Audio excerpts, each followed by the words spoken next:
हो आपके घर भी खुशियों का डेरा, जब जागो तभी सवेरा। आज का प्रश्न, कैसे पता चले we are on spiritual journey?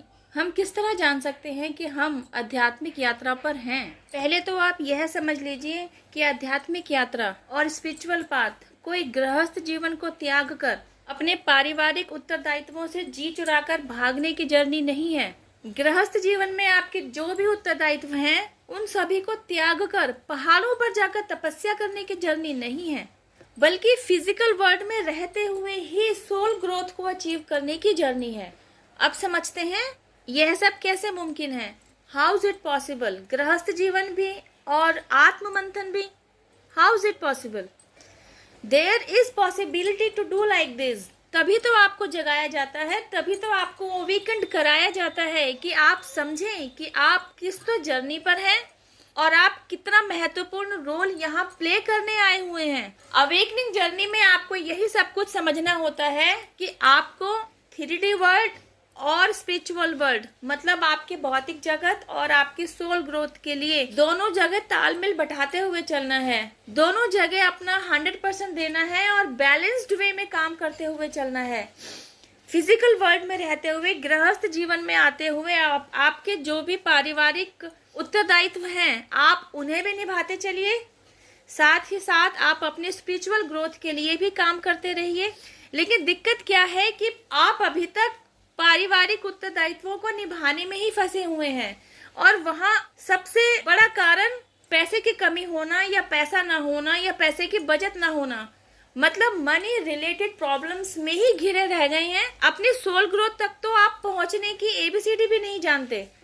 तो आपको यही सब कुछ तो समझाने के लिए और सिखाने के लिए ट्रांसफॉर्मेशन पीरियड डिवाइन द्वारा आपकी लाइफ में लाया जाता है। अब समझते हैं उन कारणों के बारे में कि ऐसा क्या होता है हमारे साथ कि हम रियलाइज कर पाते हैं कि हम किसी आध्यात्मिक यात्रा पर हैं। एक एक करके कुछ एक ऐसे टावर मूवमेंट्स के अंदर आपको फंसाया जाता है, जिनके साथ डील करते करते ना आप खुद पर काम करना शुरू करते हैं। टावर मूवमेंट फेस करते हुए जिस ट्रांसफॉर्मेशन पीरियड से आप गो थ्रू हो रहे होते हैं ना, यह इस तरीके से ही काम कर रहा होता है जैसे अगर आपको नदी में कोई डुबोने पर तुला हुआ है और आप उससे अपने आप को छुड़ाकर तैरने की कोशिश कर रहे हैं। बस यह कश्मकश उतनी ही देर की है जितनी देर में आप खुद को उसके जंजाल से छुड़ा पाते हैं और तैर कर खुद को नदी से बाहर ले आ पाते हैं। अब इस कश्मकश को फेस करने में आप 1 महीना लगाते हैं, 10 महीने लगाते हैं, 1 साल लगाते हैं, 4 साल लगाते हैं, completely depends on you. Tower movement लिए हुए ऐसे कई सिचुएशंस आपके लाइफ में उतारी जाती हैं, जिनके साथ डील करते करते आप खुद पर काम करना सीख चुके होते हैं। दिस इज द रीजन कि आप जान पाते हैं you are on spiritual path. यही है आपका इनर वर्क। जितना आप खुद पर काम करते हैं, अपनी खोई हुई स्ट्रेंथ को वापस लेकर आ पाते हैं, अपना मरा हुआ कॉन्फिडेंस खुद से जगा पाते हैं, बिल्कुल पहले की तरह बन जाते हैं जैसे कभी को आप बचपन में थे ना, निर्भीक, निडर, चतुर, मृदुभाषी, दिल के साफ, इंटेलेक्चुअल, हैप्पीनेस से भरे हुए, फुल ऑफ पॉजिटिविटी। बस डिवाइन आपको यही पहुंचाना चाह रहे होते हैं। यूनिवर्स द्वारा सारा खेल आपको आपकी ग्रोथ की तरफ पुश करने के लिए ही खेला जा रहा होता है। जब तक आप इस खेल को समझ नहीं पा रहे होते हैं, तभी तक आप अपनी लाइफ में आ रहे हर तरीके के उतार चढ़ावों में बह रहे होते हैं, हिचकोले खा रहे होते हैं।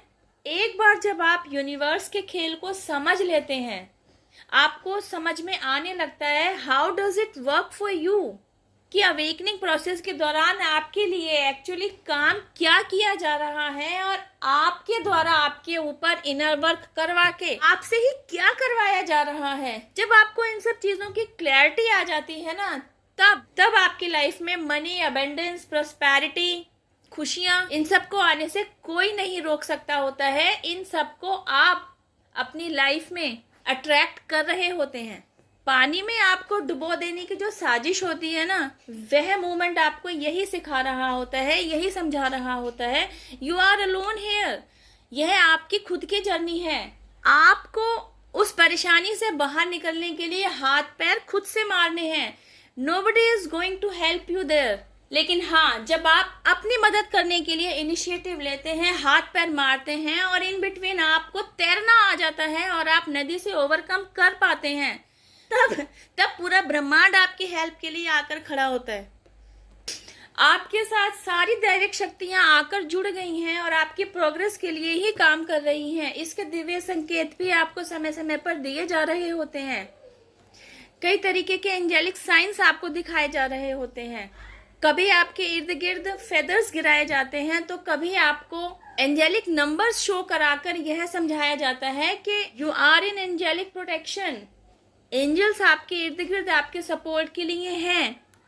इस जर्नी के दौरान कभी आप 1 2 3 देखते हैं, तो कभी आप 5555 देखते हैं, तो कभी आपके लिए नंबर 7 की एनर्जी काम कर रही होती है, तो कभी आपके लिए नंबर 6 की एनर्जी काम कर रही होती है।